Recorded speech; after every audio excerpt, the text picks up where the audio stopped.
Казват, че бакаджиците не са просто хълмове. Старите хора ги наричат място, където земята помни. Но преди да започнем, здравей! Ако те интересуват такива видеа с мистерии, легенди и страшни истории, моля, абонирай се за канала, за да не изпускаш следващите. Някога, много преди да има пътища и коли, по тези хълмове живеело малко селище. Хората били спокойни, но избягвали да излизат нощем. Не заради диви животни, а заради светлините.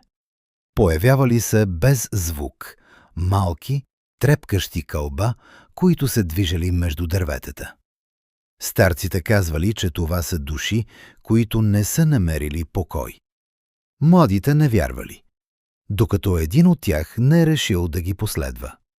Името му било Димо. Една вечер, след празник, той тръгнал сам към гората. Видял светлината почти веднага. Синкава, пулсираща, сякаш го чака.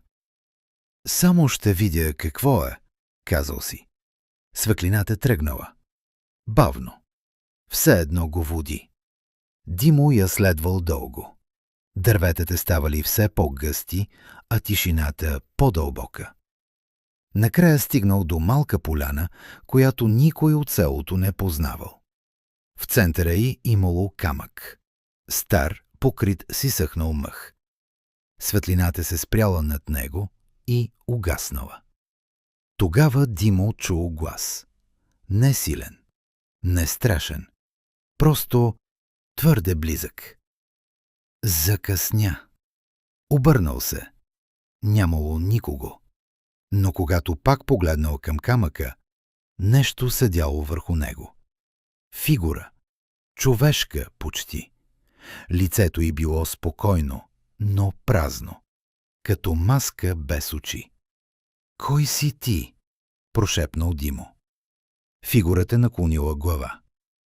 Тук сме отдавна. Ти си новият. На сутринта Димо не се върнал. И до днес хора от Ямбол твърдят, че понякога нощем виждат странни светлини по хълмовете. Някои казват, че са просто природен феномен. Други, че това са души. А най-старите не казват нищо. Само повтарят едно. Ако те повикат, не отговаряй. Ако ти беше на мястото на Димо, щеше ли да последваш светлината?